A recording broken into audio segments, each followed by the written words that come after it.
Good afternoon. Good afternoon all. Welcome to the Career and Job Fair of the University of Porto. We are about to start this webinar, My Future Job, EUGLOH as a Bridge Between Graduates and Employers, a webinar where we have the pleasure to have members of this network, EUGLOH Alliance. This webinar intends to stimulate the discussion between companies, students, and academics about the role of the EUGLOH Alliance, bridging academia and the labor market. This debate will be focused on the transversal skills needed for the job of the future and on the importance of promoting flexible learning pathways and lifelong learning in international, interdisciplinary, and collaborative settings. The webinar will count on the participation of a partner company and a student who will contribute with their view and perspectives on how the labor market of the future and in the post-COVID-19 recovery scenario. The goal is to promote an interactive webinar, so please feel free to write your comments, questions, or inspirational questions at the chat. And I'll start this webinar welcoming and introducing our Vice Rector for Training, Academic Organization and Cooperation and Coordinator of the EUGLOH Alliance at the University of Porto, Professor Maria de Lourdes Fernandes, who I give the floor. Welcome, Professora Maria de Lourdes Fernandes. Thank you very much. Good afternoon, everyone. It's my pleasure, my great pleasure to welcome you to this webinar, My Future Job, EUGLOH as a Bridge Between Graduates and Employers. I would like to begin thanking our speakers for being present here and for discussing with us some aspects and challenges. I would like to begin with a brief presentation. Oh, it doesn't work.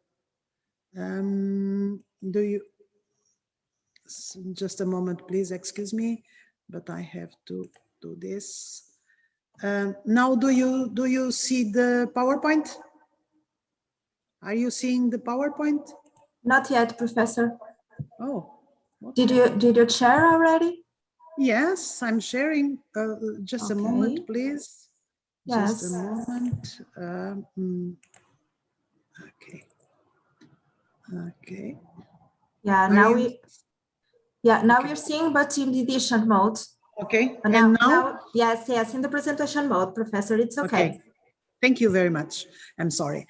As probably you know, EUGLOH, European University Alliance for Global Health, is a pilot initiative founded by the European Commission through Erasmus+, one of the 17 first European universities selected in the first call. And it includes 5 partner universities, Université Paris-Saclay from France, Lund University in Sweden, LMU Ludwig Maximilian München in Germany, Szeged in Hungary, and University of Porto. 5 countries, 5 universities, 5 campus on one joint idea, one journey, one mission, one home. EUGLOH in numbers, 210,000 students, 210,000 students, 30,000 academics and researchers, for 450 research groups, 73 faculties, and 30 associated partners from companies, from society, and so on. We have one joint goal on global health, but global health in an interdisciplinary perspective, medicine, health science, veterinary science, pharmacy, management, social sciences, arts and humanities, also engineering, also information and data science, sports, food, nutrition, and so on. So it's a comprehensive perspective of global health. In 3 years, we must increase mobility, physical, virtual, and blended, create a joint curriculum and work for bigger curricular internationalization, development of innovation and research activities and international internships, and personal and professional development and employability are the work packages, the main work package we have within the EUGLOH. We want to, the overall objectives, prepare students for the jobs of the future, of course, with new skills, of course, considering the technical skills that these universities, and they are all research universities, give to students, but also preparing them better for the new skills that society in changing demands, and bridge the gap between education and labor market. Of course, we want to develop and use innovative methods and tools, tackle the socio-economic challenges, and empower students with values, skills, and competencies in all areas of these universities. With the composition of the EUGLOH, relevant stakeholders and employers, not only the universities, but also academics and researchers and students. We have several, as I said before, several external stakeholders, companies, national, regional, and local authorities, NGOs, civil society, public organizations, science and innovation hubs, hospitals, and some other. We decided in 2020, according to U.Porto graduates, we have every year a survey to our graduates 1.5 years after finishing their qualification, their degrees, bachelor, master, and PhD, and we ask them about their perception of what it was their education at university, their training, and what are the needs and the match between their training and the needs of their jobs. And as you see, they see as very important the theoretical knowledge and personal enrichment and also technical knowledge. But they feel a lack of competencies in professional competencies and match job market needs. And about we ask them about the mismatch between education and training, and those that they feel as useful for the labor market. And as you can see, there are an interesting mismatch in some competencies, knowledge and competencies. They feel that they do not have an excellent preparation for analyze and reflect on professional problems, on decision making, teamwork, their capacity of initiative, leadership, communication in foreign languages, and work under pressure. So, some of the examples of the mismatch between their training at university and the needs of the job market. And considering this perspective of our graduates that are already in the job market, we decided to make a survey to our students still at university, master students, bachelor students, master students, and PhD students, to see if they have the same perspective about the training and their education they have at university, and what they think they would like to develop during their training experience. And as you see, they ask for the scientific areas of study of participants. They come mainly from arts and humanities, medical and health sciences, social sciences, engineering and technology sciences. The answers come especially from bachelor students, also integrated masters, some master, less from PhD, and they are students in first, second and third year mainly. And we asked them in which areas would students like to have more complementary training. And as you can see, they think it would be important to have more training opportunities available at University of Porto in medical and health sciences, in engineering, technology sciences, and also in exact science, but also natural sciences, and as you see, also social sciences, arts and humanities, including students coming from engineering, medical and health sciences. They feel they lack more trained in social science and arts and humanities. And we asked them also how important are short-term training courses for them. They do not have yet strong perspective, but anyway, they see as more or less important 28% or almost 29, very important 40%, extremely important 27%.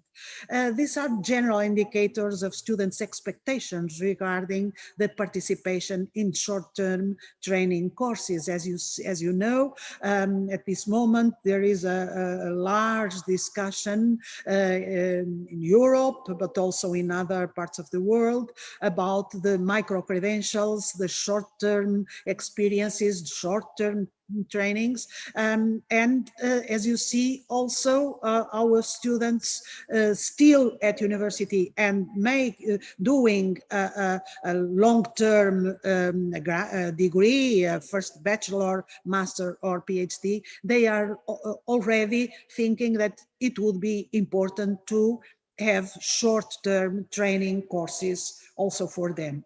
The areas, how likely it is for students to attend this time of training, more or less the half of them, the average assessment of the likelihood of participation in short-term training courses in certain scientific areas in one scale 1 to 5, as you see, more or less in the middle about these kinds of training. And which skills are the most valued by our students? As you can see, attitudes and values, they value that very much. Ability to think logically, intuitively and creatively, 55%, and personal and social interaction skills. They think they would like to develop also these skills or these attitudes and these perspectives. Also, of course, the practical application of knowledge involving the use of methods, materials and tools, and a little bit less proficiency in foreign languages, but anyway 32% is very interesting. Methodological skills and data information analytic skills, also significant, 28%, and internationalization, they don't feel that so much important.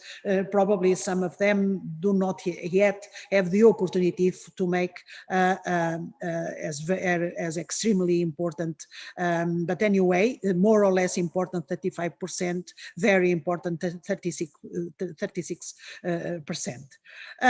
As you see, the acknowledgements of graduates and students' perspective are very similar. And this reinforces our perspective of the importance to give students during their training opportunity, their training, their education and training, opportunities to develop not only the scientific and technical skills, but also other skills they feel lack during the training opportunities and also during their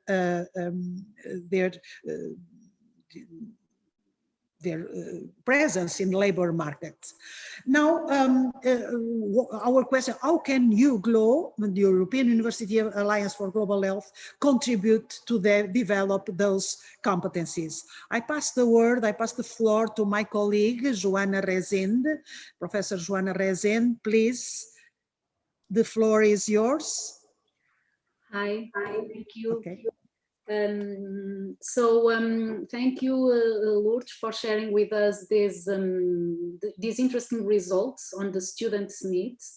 They really show that we are living decisive moments, and students need to develop other kinds of skills in a world that is changing at a very, very fast path.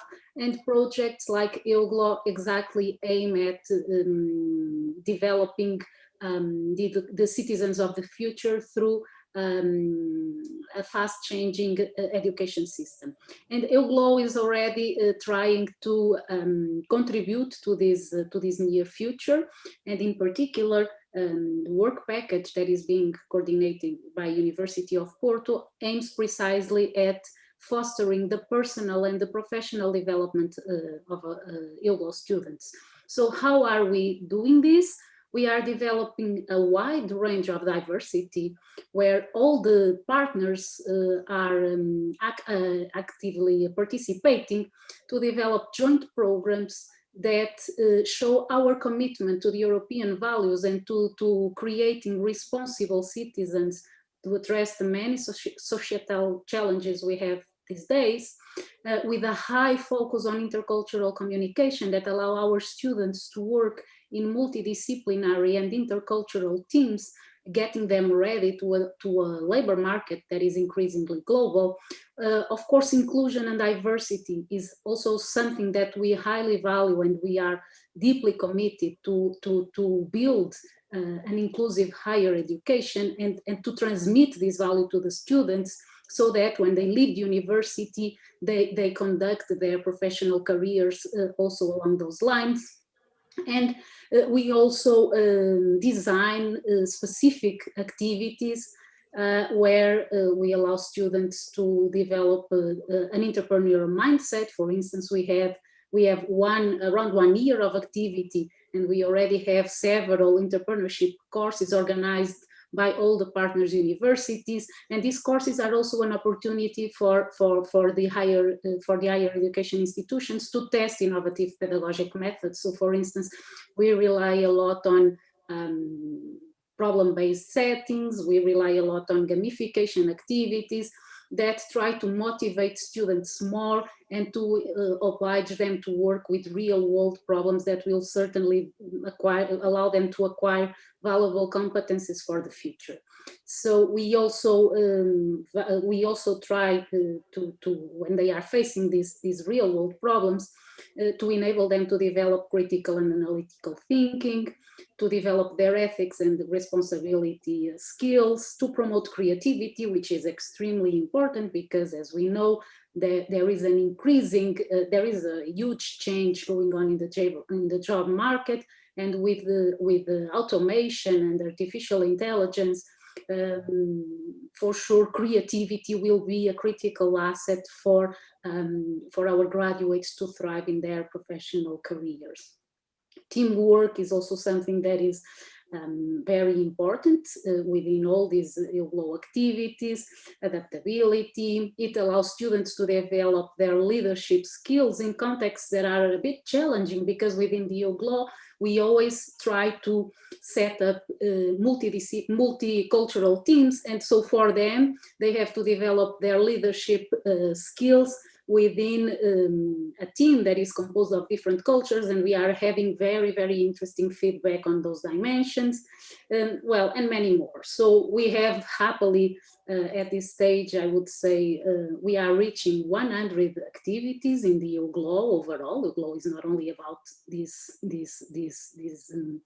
work package, but if we consider EUGLOH overall, if you visit their website, we have around 100 activities offered to EUGLOH students, and it's very exciting to see future happening just in front of you. So I would now give the floor to Professor Bich-Liên from UPSaclay. She is the UPSaclay responsible for the EUGLOH work package 4. So for this work package I was describing before, she is a professor in computer science at Central UPSaclay. So her scholar and research activity is really related to all these new trends taking place in the digital world, and she specialized in information retrieval, and she's very interested in new models for NLP, deep learning, semiotics. So she knows what's going on the technical side, and it's very interesting to see also the concerns she has and the contributions she has given to this work package regarding the need to complement all these technical skills with transversal skills that allow students to be successful professionals and to be better citizens as well. So Bich-Liên, if you are there, I would give you the word now. Thank you very much, Susanna and Joana, for introducing me, and thank you very much for inviting me, and I'm very glad to be here with you today. And for the students, if I want to share something with you, if you can put on the chat the area of specialization or the field where you are. For example, when Professor Maria Fernandes presented the technical and scientific fields, she mentioned that they are not the most important things to do the career, but I'd like you to put your domain of specialization in the chat. So to be sure that you're alive and that you're listening to me, please do that during my presentation. And I will share my presentations for now. Do you see my slide or no? Or Yes. It's my slide? It's a Word document. No, it's a slide or maybe I won't. It's a Word file. No. Yeah. It has not to be there. You need to change your screen. Yes, I have to change my screen. Where can I do that? Sorry. Just a moment. I'm sorry. So I will do another thing. I will put it here. I'm sorry. Just a moment. Zut. Okay. Is it okay now? Yes. Okay. So I will follow my colleagues' part of speech with some indicators to measure the employability at UPSaclay. And I will be based on the study that was made for the doctorate population. Okay, so.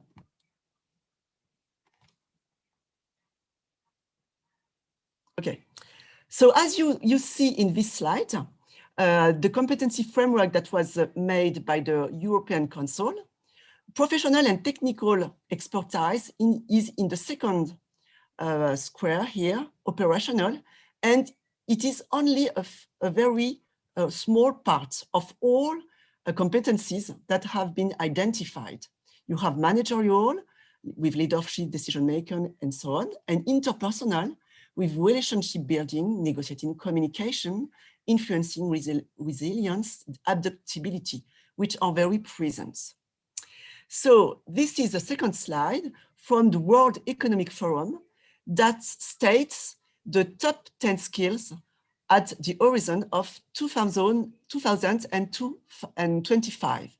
And you can see that analytical thinking and innovation are very important, and that the competencies, the skills that are linked to active learning, agility, complex problem solving or critical thinking and creativity and so on are very important.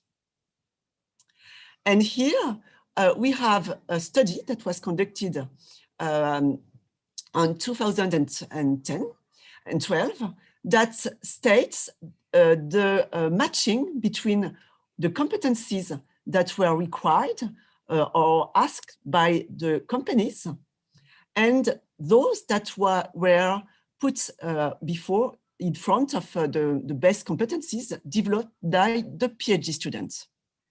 So we can see that there is a perfect match between what is required by the companies and what is put it forward from the doctorate as, for example, communication, project management, autonomy, rigor, and team working.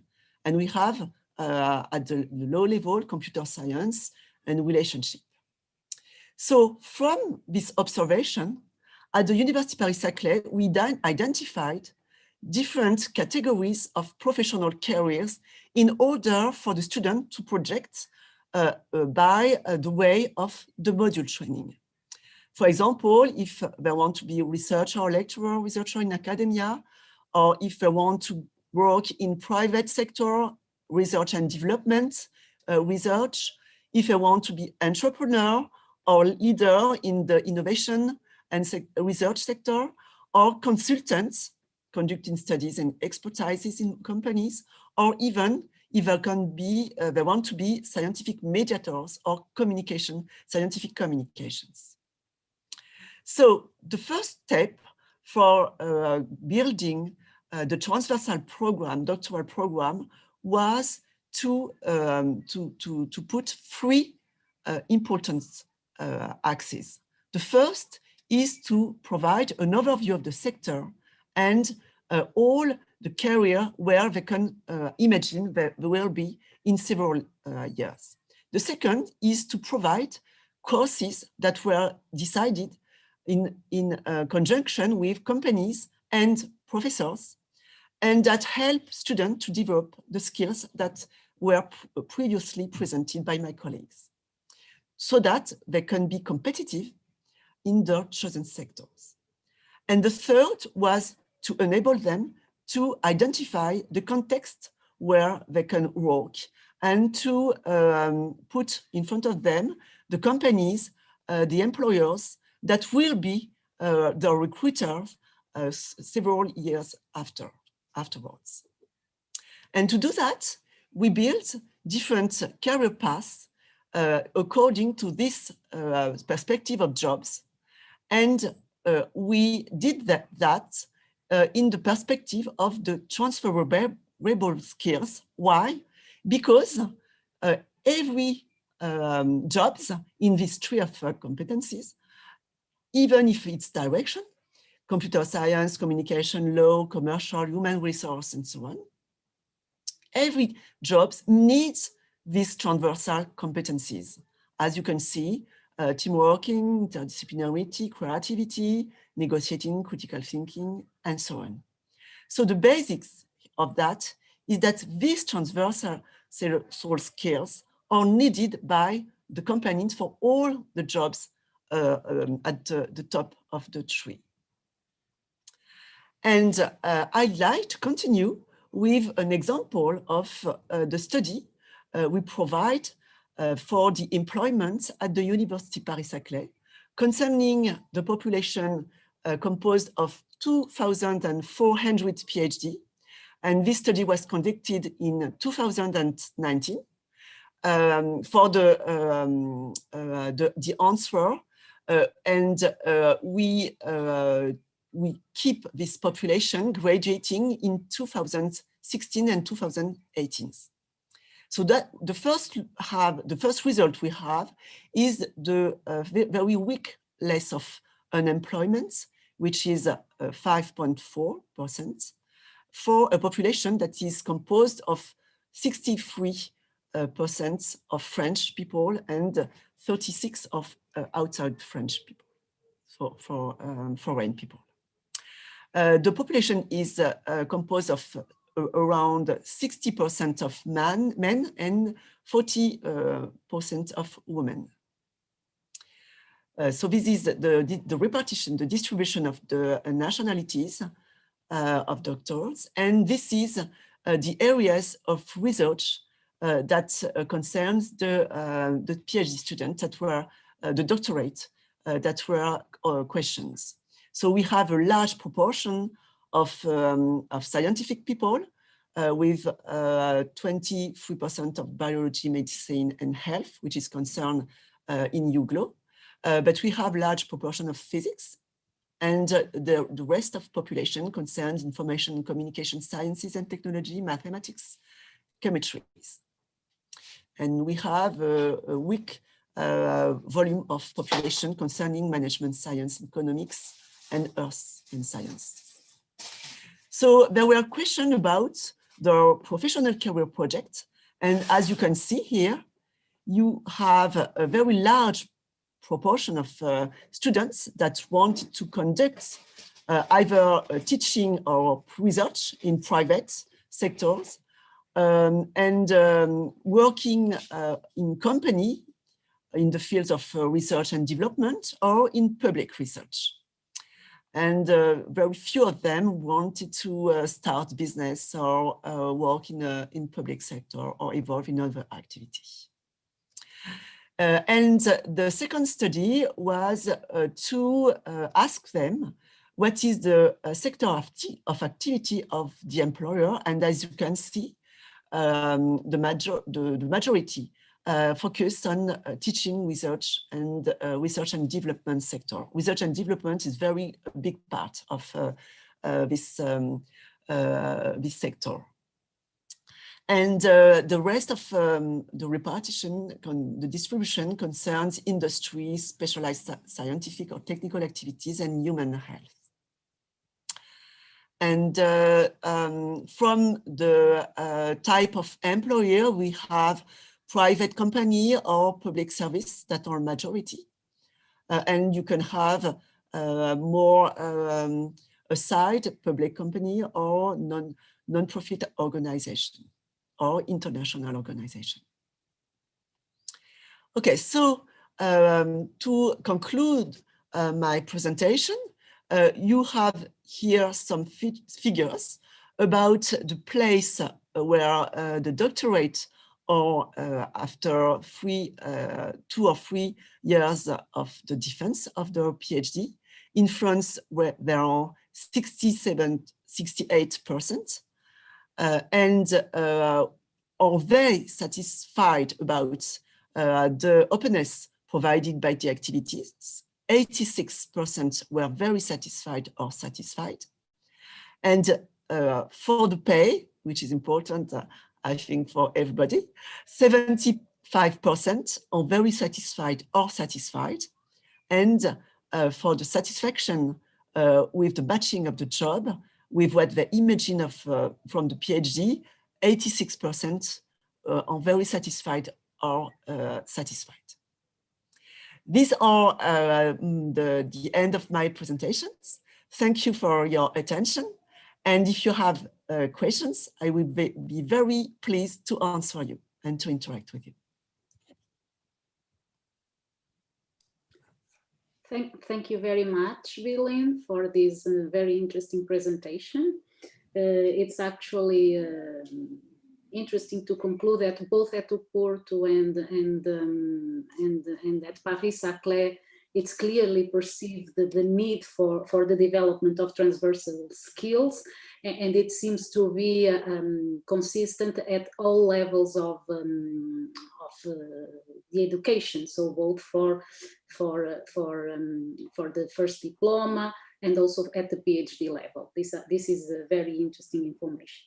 We now move, after these 2 expositions, we move to a more interactive roundtable, and I would like to thank all the participants in this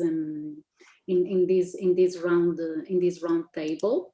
And let me start by introducing you them. So besides Bich-Liên and Maria de Lourdes Fernandes will present us the perspective from higher education institutions.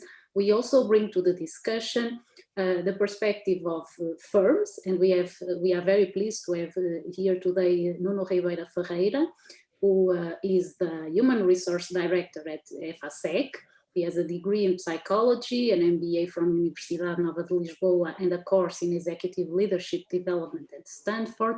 And he currently is the responsible for managing the human capital of the company, the performance and skills of the workers. So Efacec positions in Portugal as a leading company on innovation and technology, especially in the fields of energy and mobility, environment. So it will be very interesting to know your insights on this challenging happening in the labor market, and also how a company like Efacec perceives them and what universities can deliver to bring more value to companies like Efacec.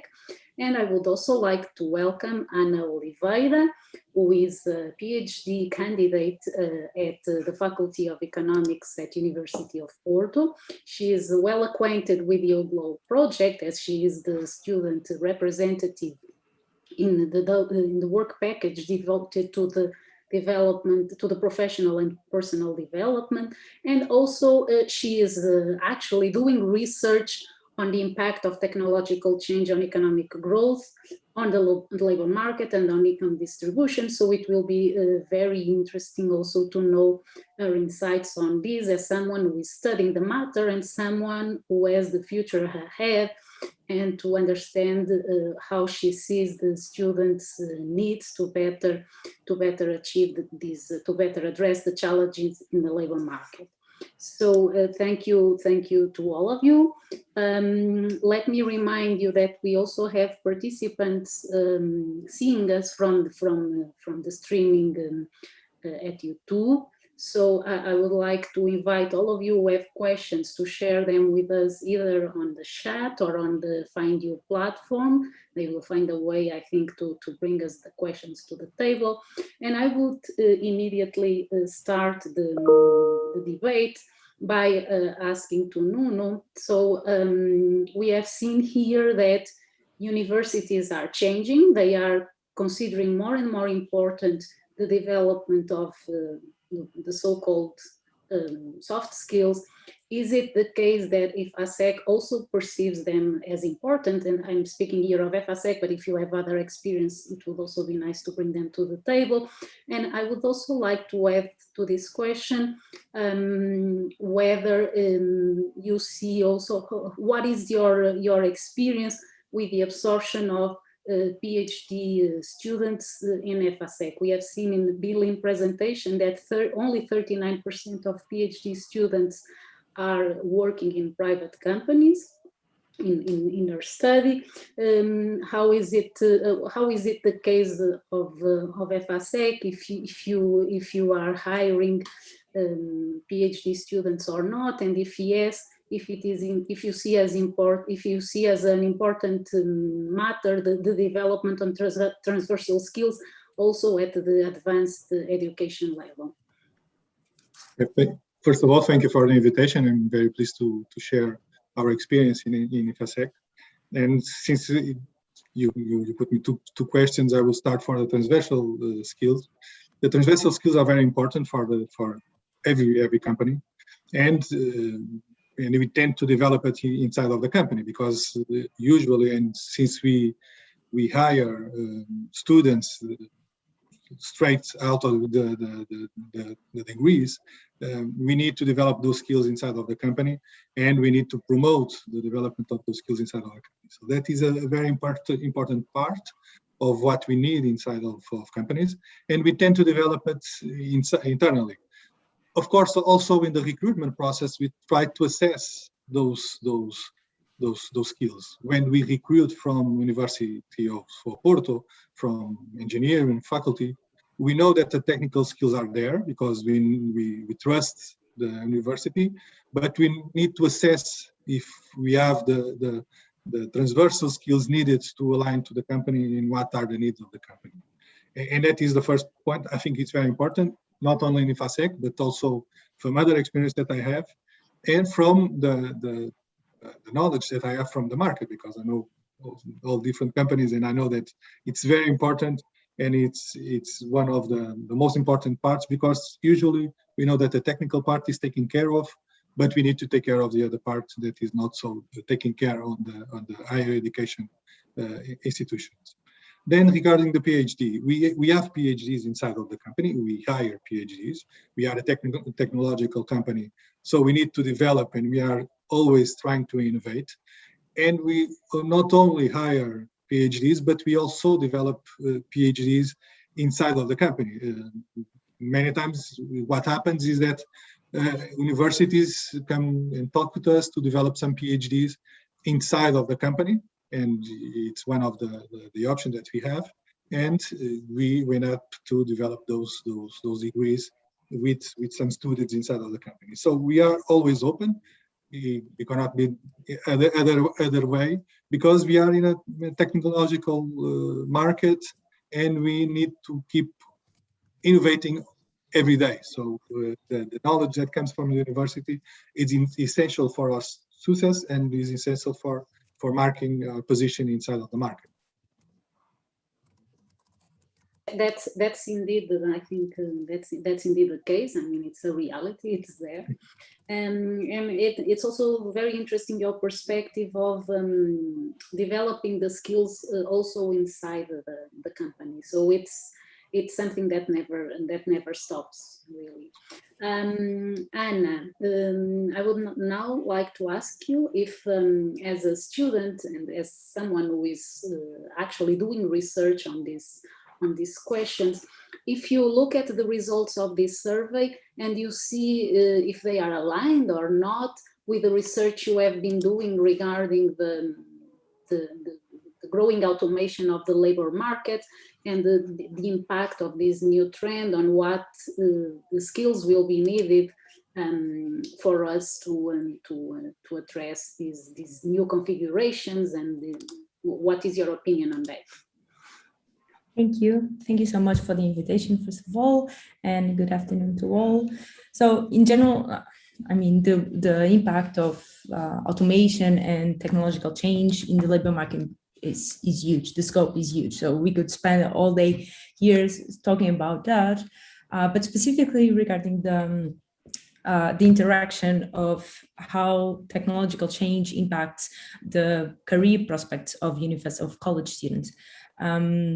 When we talk about technological change in the literature, but also, I mean, in the public debate, the subject comes with the polarization of the labor market. So generally, we talk about the impacts on the middle skilled and in the middle of the wage distribution. So the impact it's bigger in this kind of skills. So in the first place, we may think that the impact for college students is not that big, but actually, the technology we have available now is not the same we'll have in 20 years. And we know that our college students expect to have a career for the next 40 years. So of course that our training now, our education has to be prepared not only for what is going to happen in a 5-year period, but also in a 20, 30, 40 years period. So one very well-known author, he's an academic, at some point he mentions the race between the man and the machine. And for sure that if we recognize there's a race between labor and between machines, for sure the students and workers that have higher critical thinking, higher creativity, soft skills or transferable skills. I mean, we have mentioned here transversal skills, but these are also transferable skills. So skills that we can use to move between occupations and between workplaces. And for the results from this survey, I think they show that students from University of Porto are quite interested in in having their transferable skills improved. That for sure. And we see that when we look at the type of skills they want, namely in languages, but also in problem solving. We see it when we ask students if they think that soft skills are important, and most of them recognize if they were important. So besides the technical training that we have from the universities, for sure that we noticed that students from the University of Porto are quite aware that they need more than not just the technical skills.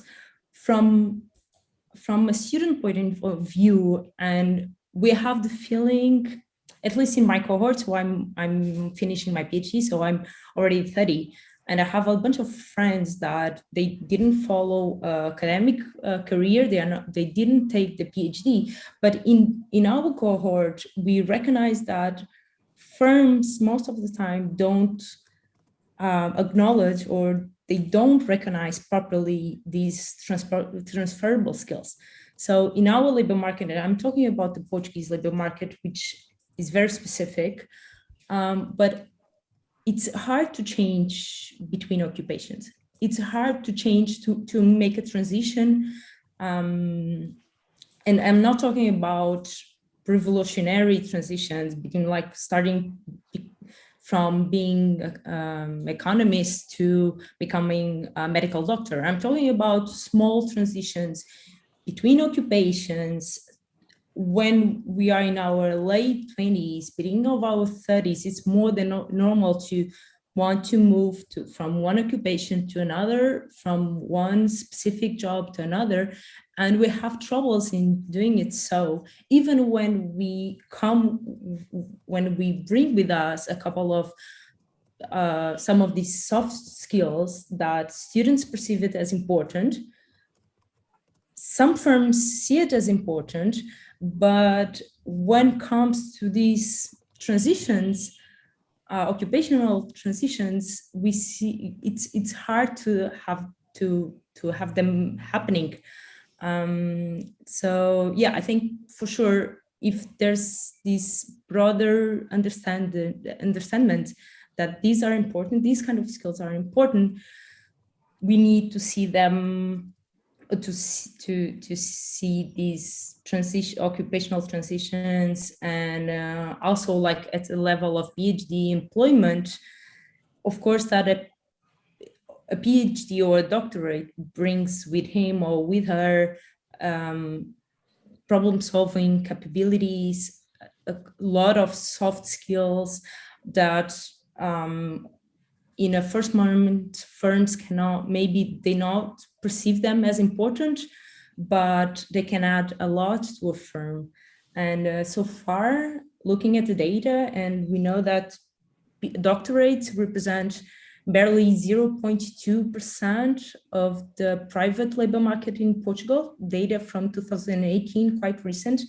And acknowledging these data, it's hard to believe that there's broad recognition from the firm side that these soft skills are as important as students perceive them.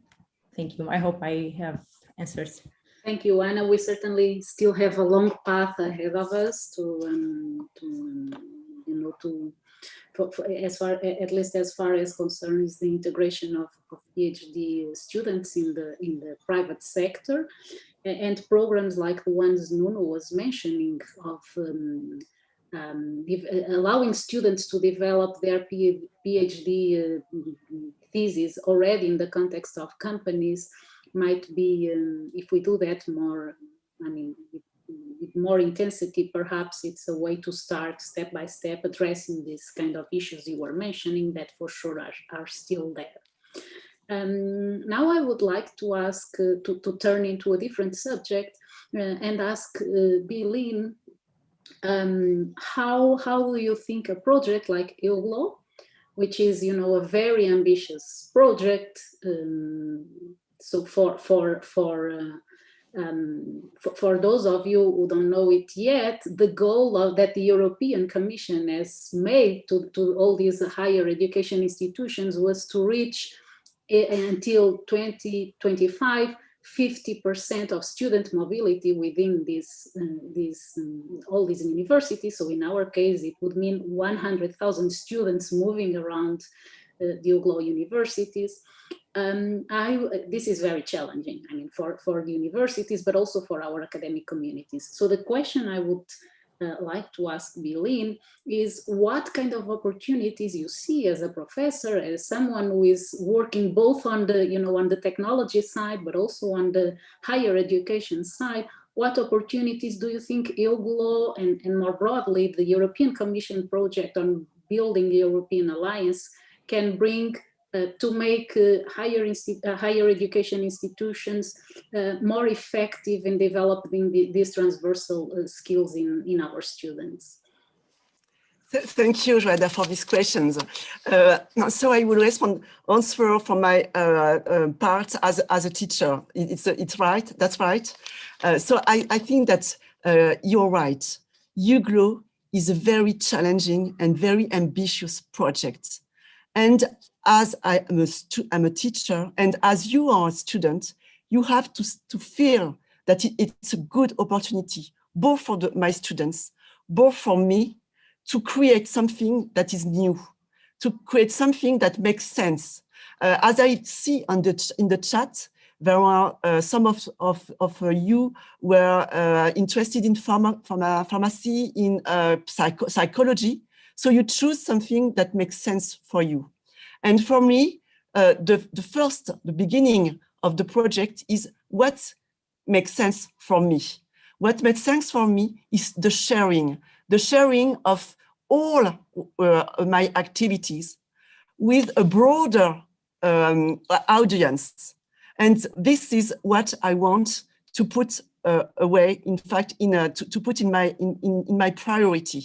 Because if you want a very strong Europe, we have to work for education, to develop the relationships between the companies and the university, to reinforce these links in order to bring the student the best education, not based only on theoretical basics, but in pragmatics and in on-field, on-the-ground competencies. And I definitely think that because the digitalization of our area will change, I noticed that 80% of the jobs, we are all concerned with the building of the future.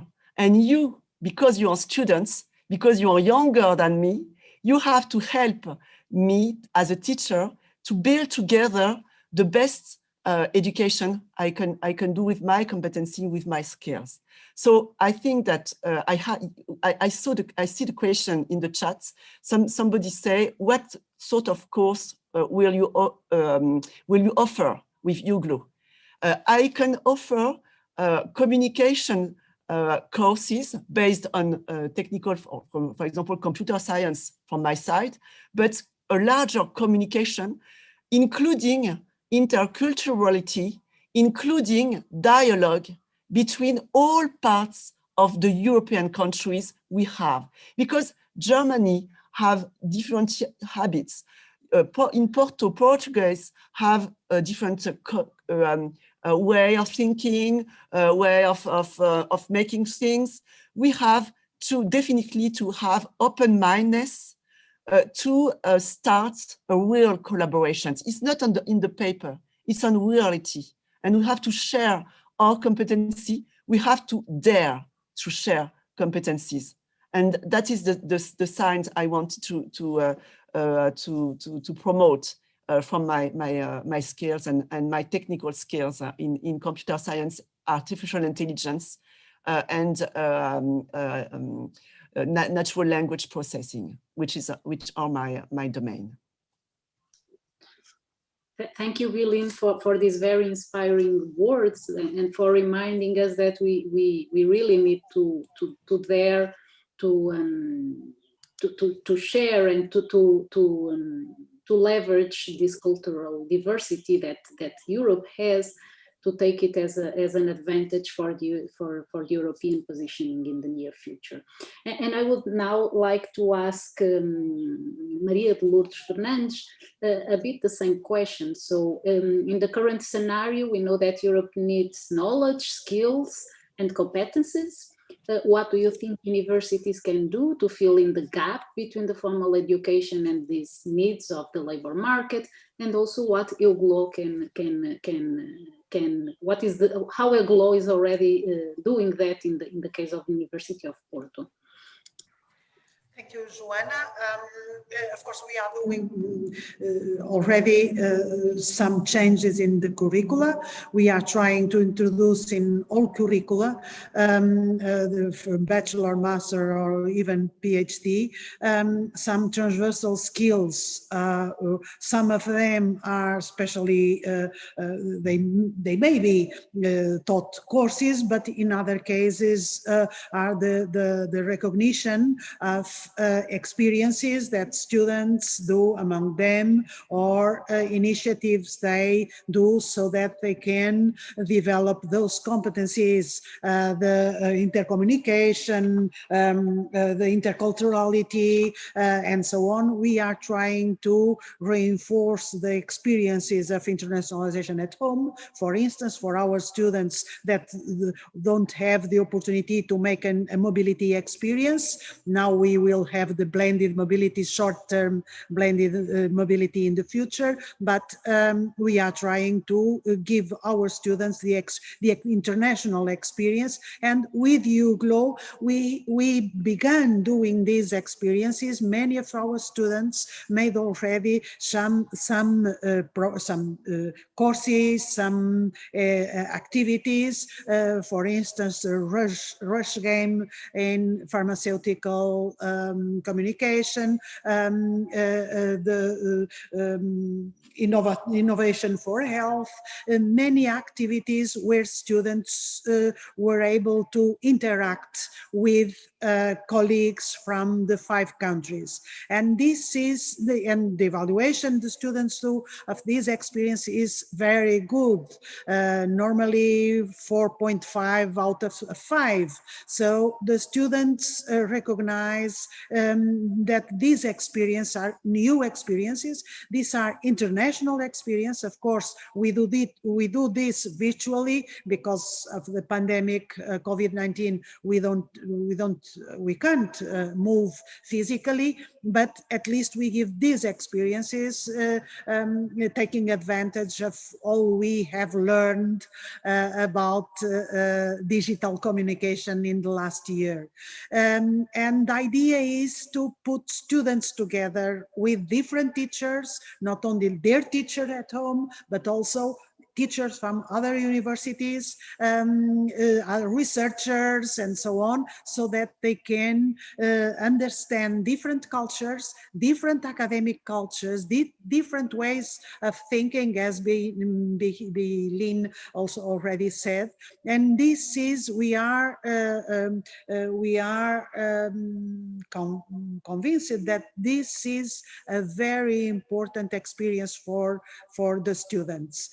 Of course, the technical training we are doing in some courses on health, global health, some aspects of the health training and so on, and also in social sciences, also in sports and so on. These are experiences that there is a technical training, but also always shared with this perspective, developing transversal skills, the capacity of interacting with other colleagues, the training their English, because the majority of students, at least Portuguese students, are able to understand English, but it is not so easy to speak English in a proper way. And this is also a way of training their teaching, and in different technical areas. So especially and at the same time, we have many courses that are taught by teachers of different or academics from different universities. We have also the guest lectures, for instance. We invite academics of other university to give lectures to our students and so on. So we are trying to introduce many innovations in the training courses, and at the same time including convincing our academics and our faculties to accept that for the student it is important to give them the opportunity of choosing in a free way some training experiences that are not specific or exclusive of their technical area. And our academics are accepting this way of seeing the curriculum, and accepting more and more to introduce some flexibility, and especially give the students the opportunity to choose according their interests, their scientific cultural interests. Thank you very much, Lourdes, for all these insights. Before we move to the second round of questions to our table, let me remind you that people watching us on the Find You platform can also make questions, and we will try to get them. I would like to come back to Nuno on the side of the firm side, and I would like to ask you about the following. So we have seen in the presentation of EUGLOH that the concept of global health that gives the theme for this partnership between our universities is a very open one. So you see that you have health, or what typically we would include in the health sector, but you have many other dimensions, related to the social aspects, to the environmental aspects, to the technological aspects. And so this brings me to the issue of interdisciplinarity, that we have very complex societal challenges nowadays, and we need multidisciplinary teams to address them. Of course, all these transferable skills that Oliveira was highlighting will help us on that, but even on the technical side, we need to be able to work in interdisciplinary and multidisciplinary teams. So I would like to ask you, how do you relate to this global health concept, and how you see Efacec as a company, for instance, who is highly committed to developing energy-friendly solutions and environmentally friendly solutions, can contribute to global health challenges on one hand, and whether do you already perceive at the current moment the need to have interdisciplinary teams, or you are still more focused on the technological side on when you are hiring on one hand, and on the other hand, if you see this might change in the future or not, given all the digital and green transitions taking place? Thank you for the question. I have to give you a question based on 2 points. First of all, in a personal side, I'm a psychologist also, as you said, and since 20 years ago, I always believed in multidisciplinary aspects of the work. I think that is fundamental for reaching better solutions if you integrate different aspects of the knowledge, and you can bring better solutions for the world. So complexity, sciences, and all of that, where it can integrate psychology, sociology, engineering, medical aspects. So I think those are the ways that we can find better solutions. As a company, we are not there yet, and I think that we are, as human resources, we are pushing it. I can give you as an example, we are launching a trainee program, and we are pushing to have other academic backgrounds other than engineering, because we are technical and very based on mechanical engineer, and we are pushing the company to have other academic backgrounds, but we are not there. But I think that is fundamental. As a company, we all also try, and how can we close this gap? As if you are talking about innovation, and you are talking about development of other aspects of solutions for the market, sometimes, and I think that this is about the future of work. You don't need to have all the solutions inside of your house, because we will not have all the solutions inside of your house. You need to be able to connect with the academic. We need to be able to connect with the local government, with the national government, with other companies, and you need to be able to build ecosystems like you have in Silicon Valley and all of that. You need to be able to build those ecosystems where you can share your knowledge, you share your point of views, you share the way that you are seeing the market moving, and what kind of solutions are the better for the world. And you can have those solutions if you learn how to work together. But that brings me to what we were talking before, that is the transversal skills. Because one of the main the gaps that we see in skills is this ability to integrate different kind of knowledges in our mindset. Because usually you see the walls in your own glasses.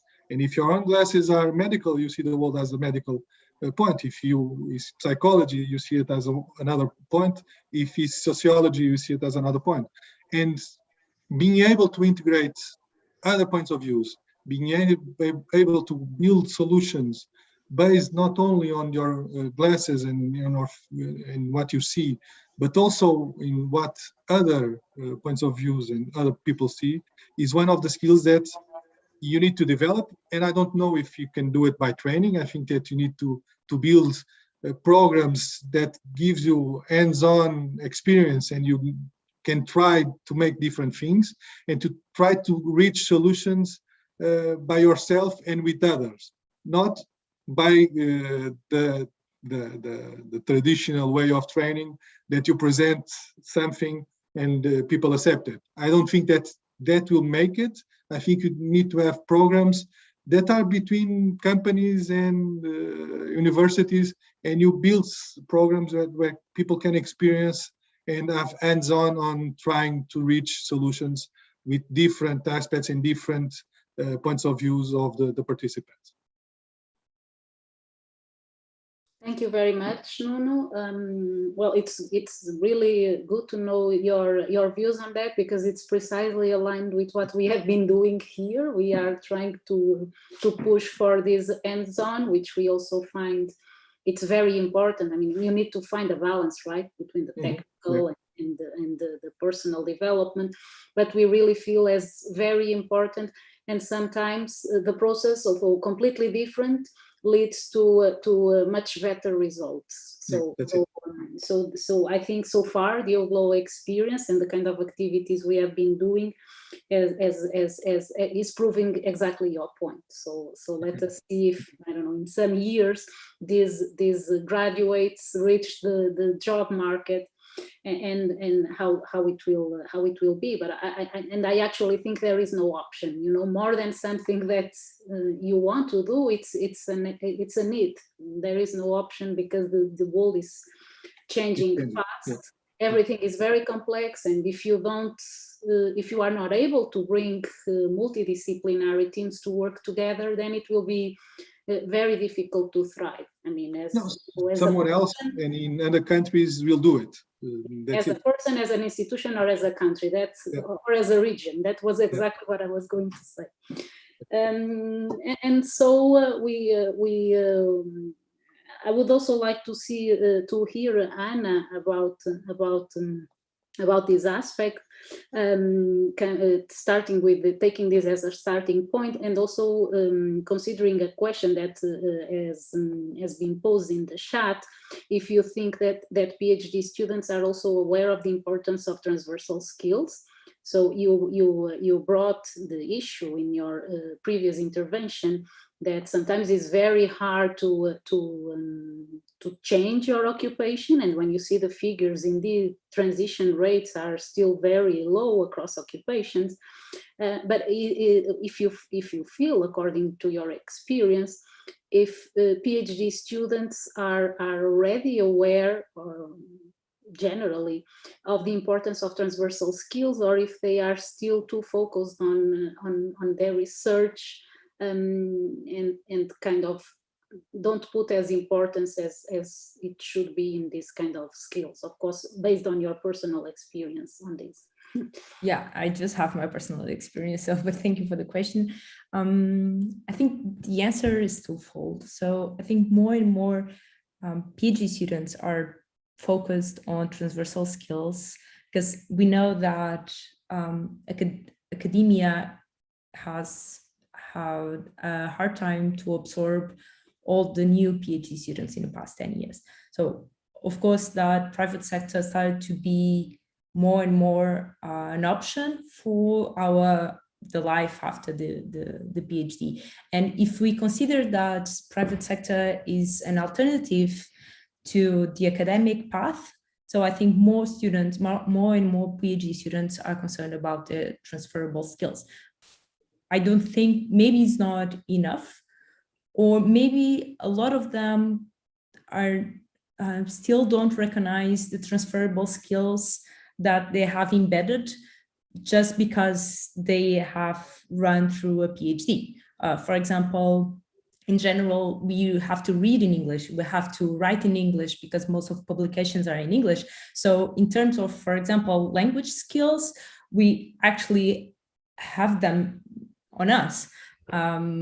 Presentation skills, I mean, we are, most of the time or from time to time, we have to present our academic work, both for other academics, but also for the general public. So we are used to present work, to do presentations, and that's also a soft skill.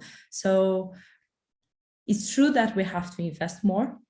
We have to connect more with each other. Sometimes Portuguese PhD students have a hard time to connect among themselves, but of course that we have to do more. We can do more and better, but we also have to look at our past and understand how the academic or how the PhD period of our lives gave us these transferable skills, and how we can push from them to present, for example, a good motivation letter if we want to apply to a firm. How can we transform these soft skills that were very applied in academia, but how can we make them look better, or to look them right, make them look right to the firm?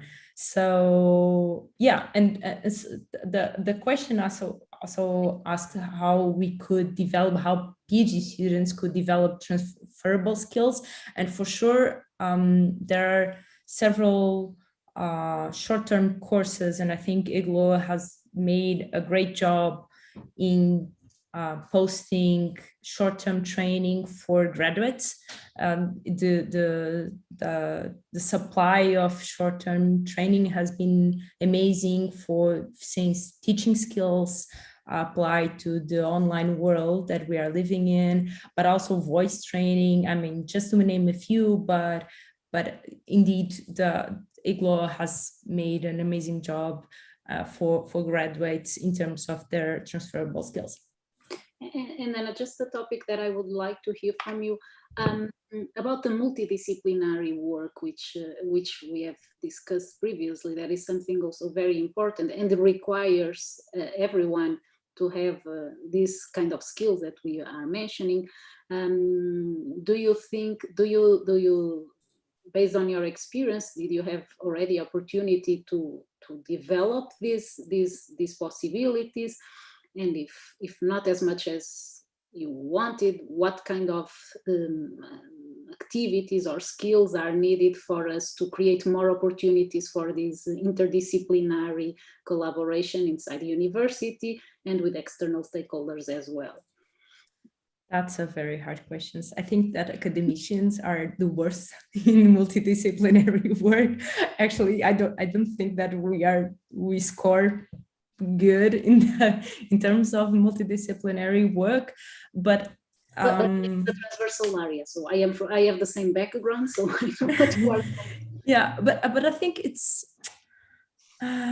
we have to start from somewhere, right? So maybe we should start small. And for example, like social sciences, because I mean, again, my PhD is in economics, but we have friends in sociology, we have friends in political science. In other social sciences, we have people that also work with data, also work, for example, we have a great experience in voting models, for example, political voting decision. And that's actually something that economics, academics in economics study a lot, like the voting decision of consumers and families. But actually, we also have friends in political science that do the same or do something similar with another point of view. So maybe starting small, trying to create bridges among other sciences that are closer to ours, and create spaces where we could discuss research covering different research areas. Maybe that's a start, but I do think that we have a long way to run. Thank you, Joana. Feeling a bit the same question. I mean, you are Vice Dean at Central UPSaclay. This is a highly technology-oriented school. How do you perceive this issue of multidisciplinarity? And again, how a project like EUGLOH can help into, open people's horizons for this? Yes, I think it's a very good and difficult question. Multidisciplinarity is a concept that it's easy to project, but it's very, very hard to apply, in fact. So what I can testimony is before the building of Central UPSaclay, there were two high schools, Central and UPSaclay. So each of these schools has had their specificity. In Central, we have physics and chemistry, and it was generalist. And at UPSaclay, it was information science, electricity, energy. And when we mix, we saw new opportunities because we were forced to, we had to. It's not so natural to understand the domain of another team, to think instead of him. So it's very difficult, in fact.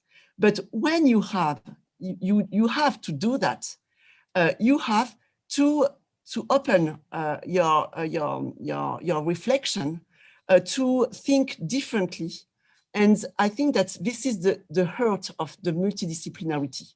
You have not only to put forward what you know, but you have to understand. That is what I think that openness is the most, I think, useful competencies. As you say, Anna, the communication, presentations is very important. Why? Because you have to present your work even if the people in front of you is not in your domain. So the first step is a good communication. And the second step is it's of ethics, in fact, it's ethics. You do not have to think that you have the sole verity, in fact. You are the soul to have right. So you have to share and to work together in new projects, in order to prevent to have your old habits, in fact, in mind. So I think that EUGLOH is not only a good opportunity to create new projects and to change the mindset, but it's also an opportunity to work with multidisciplinarity, because we have to.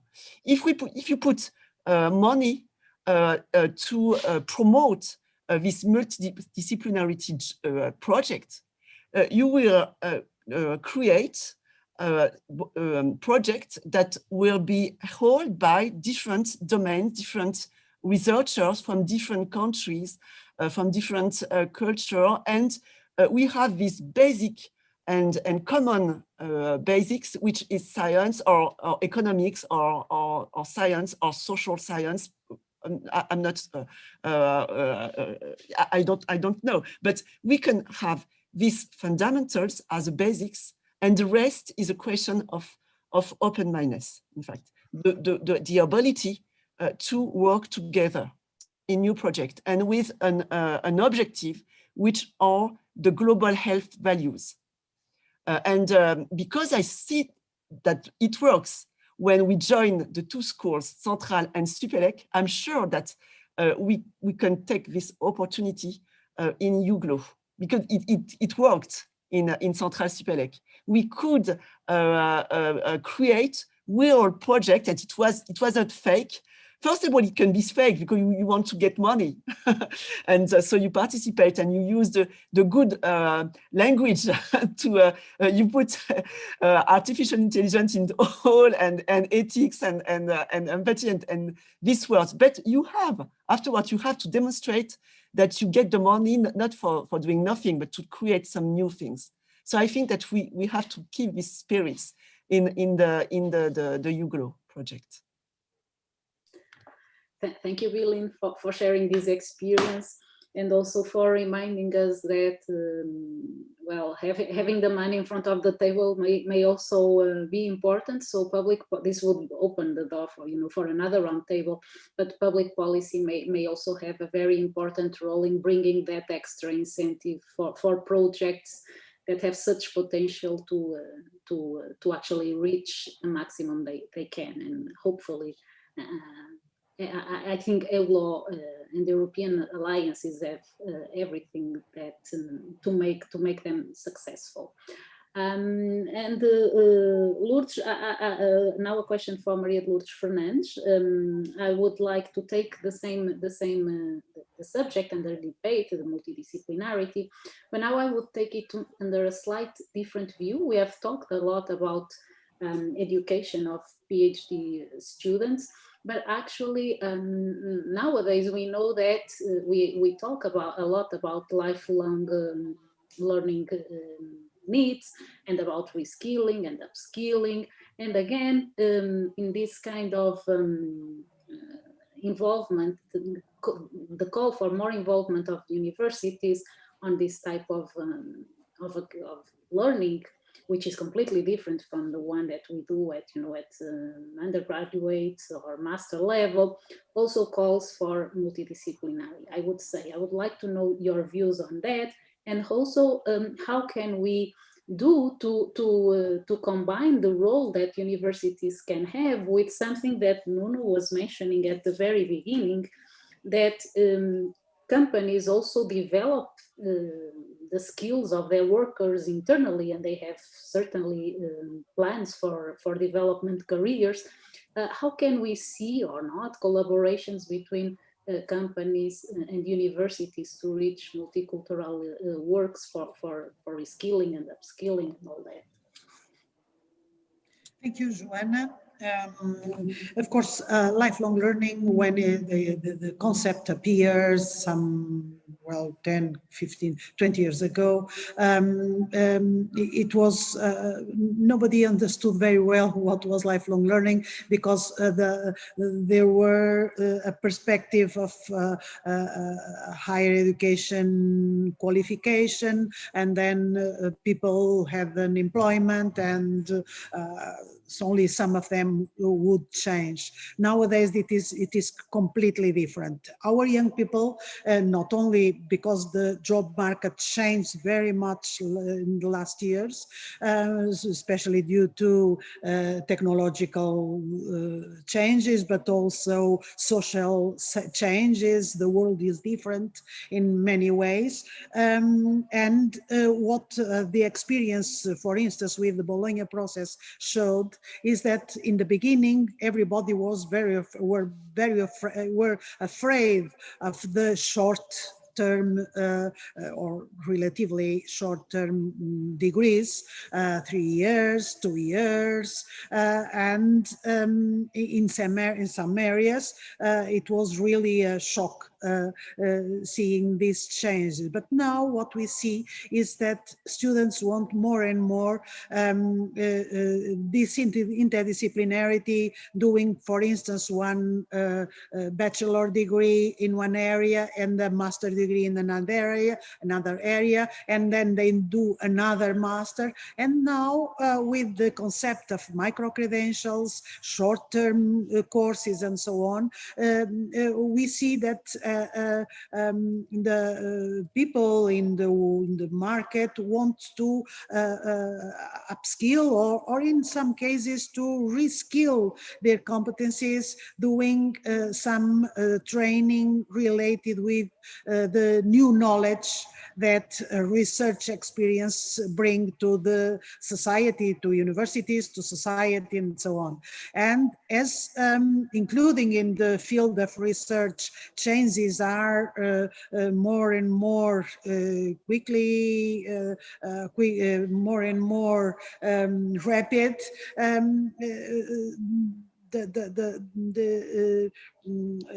to be aware of the last research achievements is very important for not only for universities, not only for students, but also for companies.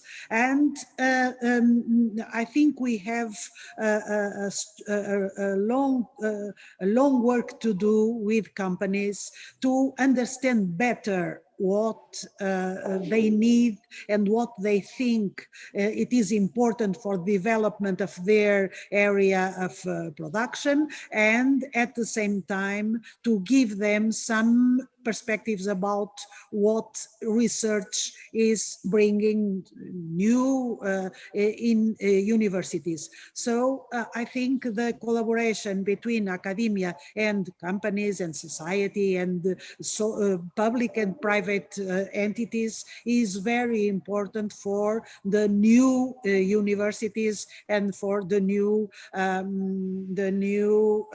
context of learning and of economic and societal challenges we face our times. I think we have, the university as the higher education institutions have much to learn with companies, but I think at the same time, companies, if they see better what universities do, what we do in research, how do we try to train our students, probably we will enrich each other, and we will go as the same situation as Central Supelec. We will learn with each other, and probably we will have stronger steps for the future. Thank you very much, Lourdes. I think we are almost reaching our final time, but just in 1 minute, I would like to take to Nuno one question that is on the chat. If you think that the connection between companies and universities is in the good way, or if it is the case that companies are expecting more from the academia. This is a very long question, but if you can just say a few words on that. In a nutshell, the organizations, being companies or universities, are not conceptual. They are made of people. So it's a matter of the people to make things go in a good way. I think we have good examples, we have bad examples, but that is a matter of the people that wants to do the difference. So for me, I'm an optimist, and I think that things are always in a good way.